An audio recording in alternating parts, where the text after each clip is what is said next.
After the big first down sack, it's second down.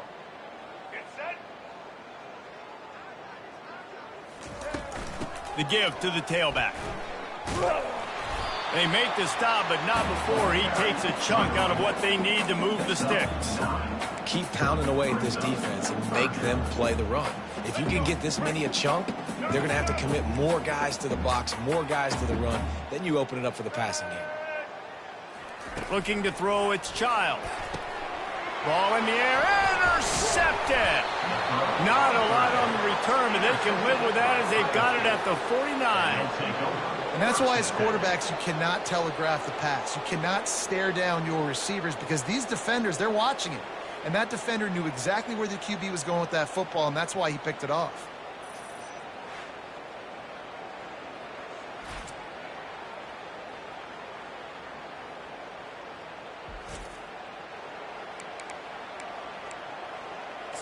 The Buckeyes roll that offense back out there. Looking for a productive play on first down. Quarterback checking off. Wants to throw on first down. He'll try to do it himself. Just a solid stop by this sophomore. As they get set to snap it, just about to reach the end of the quarter.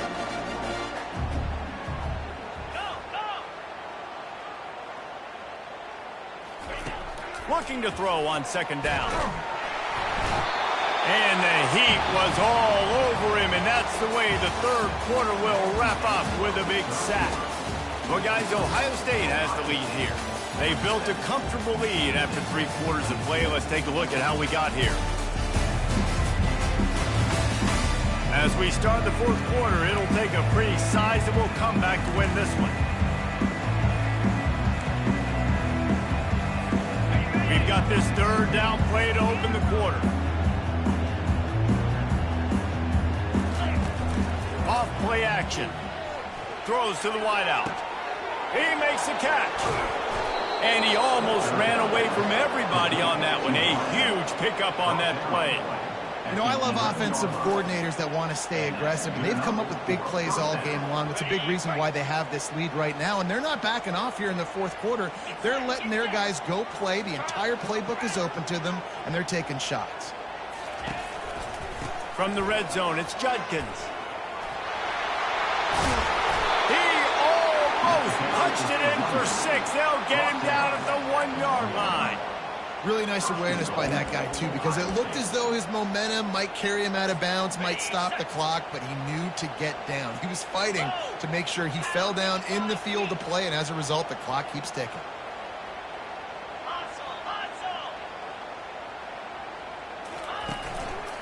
Trying to pound their way in.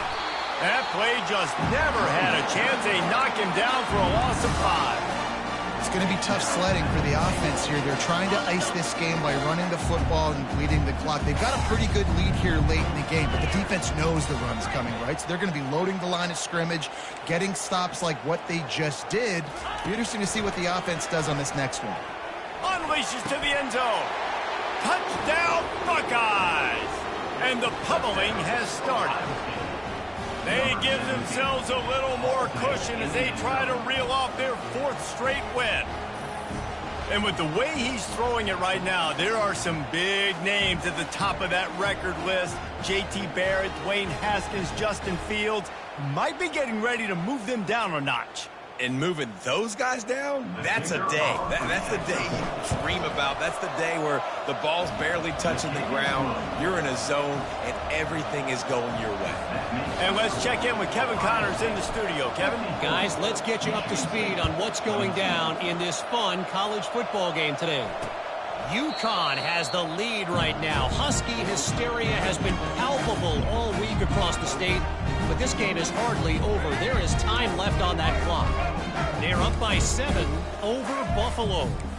We'll circle back if anything changes in this exciting college football matchup. Thanks for the update on that one, Kevin. Let us know when it goes final. And they were looking for a chunk play, and they got it. The explosive picks up more than 30. This attack so lethal with that big play capability. Now 1st and 10 from the 29.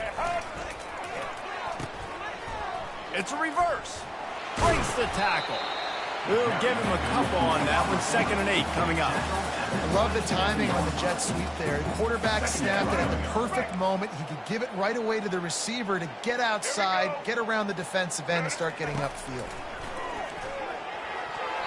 Reacted well to the tip and just couldn't squeeze the football. Instead of the turnover, it'll be 3rd down.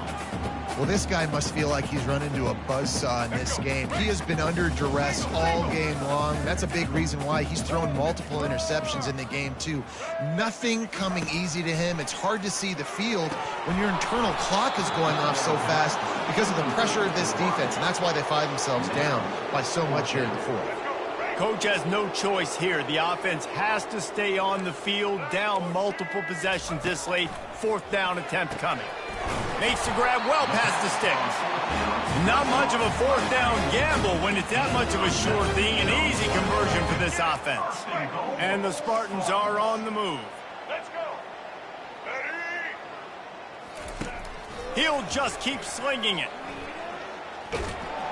And they get to the quarterback and knock him down back at the 16. We've seen throughout the course of the season, defenses have had their hands full with this quarterback. He's simply one of the best in the country. But what can you say about this defense here today? They have gotten after him, registering multiple sacks, and they've never let him get into a rhythm.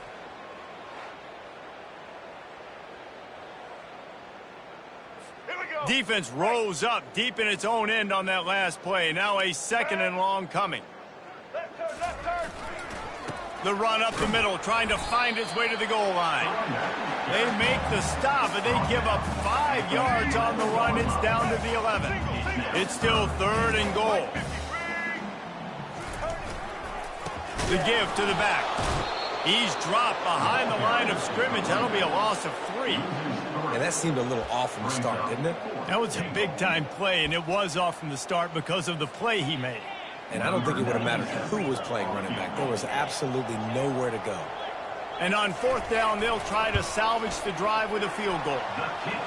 Right down the boulevard, it's good. And I know a lot of people are scratching their heads why they try to kick that field goal. You're in the 4th quarter. You're down a boatload of points. A field goal isn't going to do it. You want to win this game, you need touchdowns. I would anticipate for every possession they get from here on out, man, you've got to be way more aggressive.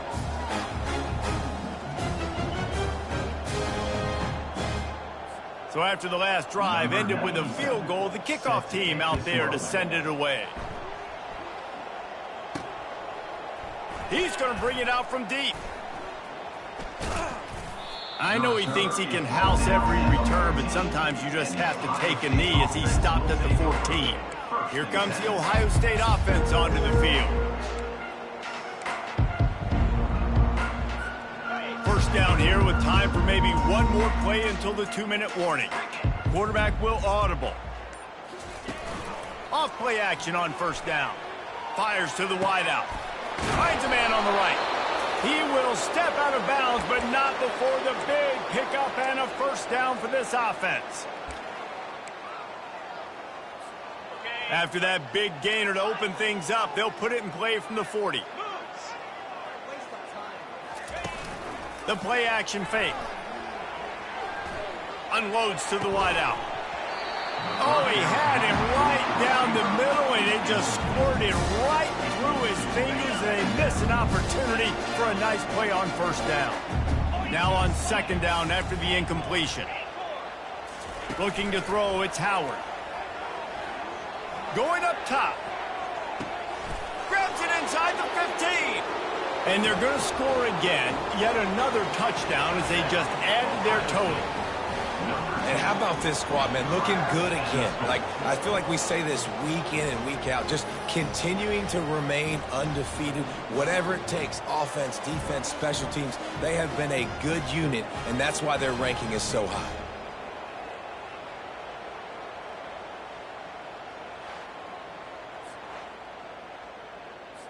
Lining up to tack one more onto that lead.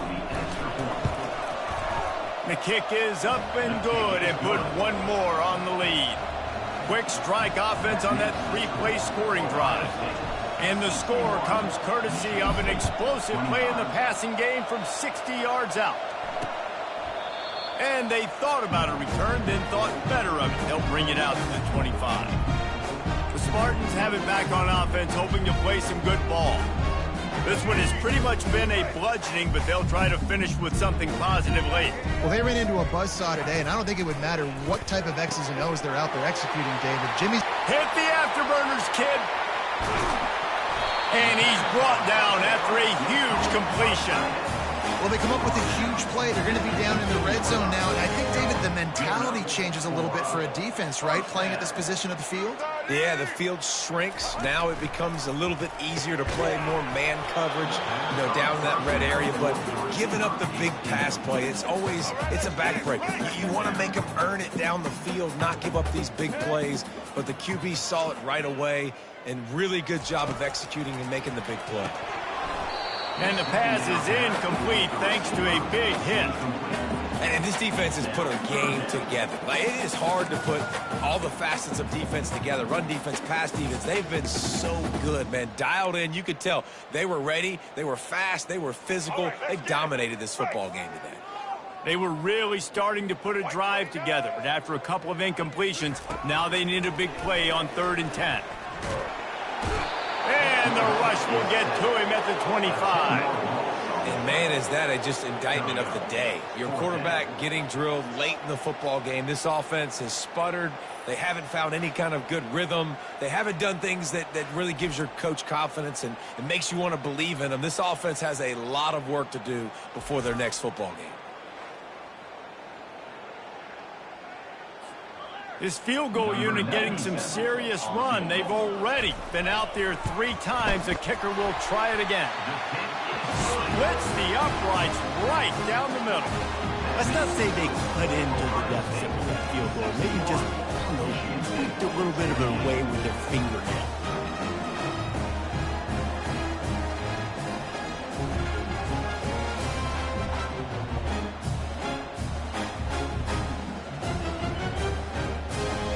So they're lining up to kick it off after that last drive. Put a 3-spot on the board, and now the defense will try to shut them down. The returner will field it and try to set up his offense in great field position. And the coverage team able to wrestle him down. The Buckeyes roll that offense back out there. Firmly in control of this game. We'll see if they just try to run out the clock and get out with a victory. Everybody on offense here should feel really good about their performance today too, David. They had a really good game plan coming into this one, and they went out and they executed at a very... Picked off. Taking it the other way. Just keeps moving. He'll go out of bounds, but he gets the ball back, takes it the other way, and he has created a great sudden change opportunity. Reese, I know you're a little bit of a front runner, so you probably would quit. You probably sub yourself out and take yourself out of the game. But I like that they're continuing to fight. Keep fighting. You never know what's going to happen. Actually, you know what? I know you're not going to win, but it doesn't matter. Keep fighting to the very end. To throw, it's Childs. And it's caught for a touchdown. They're going to play this one through to the end, but this is pretty much window dressing. Yeah, nice pitch, nice catch. And listen, maybe this helps next game, right? Like we're trying to find a rhythm, find something that works, find somebody to go to. And this offense is struggling. You're down by 1,000, but I like that they continue to fight. And the extra point was good. That's exactly what you want to do when you have that type of field position. Strike quickly, and they did. One play, and they put it on the board. Lining up to cover the kick after that touchdown drive. He'll return it. Not nearly as much as he'd hoped when he brought it out of the end zone. He'll be stopped at the 15. Here comes the Ohio State offense onto the field. They're in command of this game. Now let's see if they try to rub a little salt in the wound or happy with getting the W. Yeah, and listen, this makes the post-game handshake fun sometimes. If you do choose to rub a little salt in and keep chucking and keep scoring, I'm here for it, Jesse. Like, your job is to score points. It's my job to stop it. Keep the foot to the accelerator. Keep trying to play ball. I agree 1,000%. That's like Steve Spurrier back in the day when I was playing for the Gators. You go and play for him because you want the opportunity to throw the ball. So when you get in the game late, you're not handing it off. We were beating Central Michigan by 80-something points. He was still letting us throw the football. It's the defensive job to stop him. They'll run play action. Fires to the right. Pulls it in. They'll mark him down right there, but it is a big play, and they'll move the chains. Well, this guy's been a go-to guy for this offense all game long. We've seen that, and here on a critical third down late in the game with the lead, guess who shows up with another big one? That guy.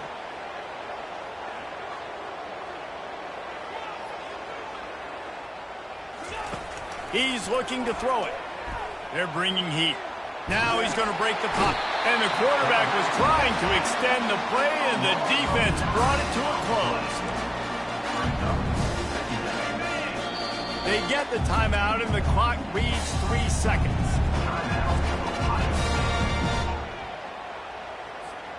And here we go. Final play of the game right here. Dropping back, it's Howard. Trying to get to it. And down he goes. Not sure about putting your quarterback in harm's way there, but that's going to do it. When we get to the offseason and they start having coaching clinics, they're going to roll this game tape back to show both offenses. Dial it up and let it run. I mean, that's essentially what we saw in this game. It didn't matter what either offensive coordinator was calling. Everything seemed to work through throwing the football, in the intermediate passing game, the RPOs, the run game, David. This was just clinical offensive football. And offenses have evolved so much. They can do so many different things, and they know how to use their playmakers, get speed and space, make those big plays. So that's why offenses are ahead of defenses. In this game, it was no different. So that's going to do it for us. For Jesse Palmer, David Pollack, I'm Reese David.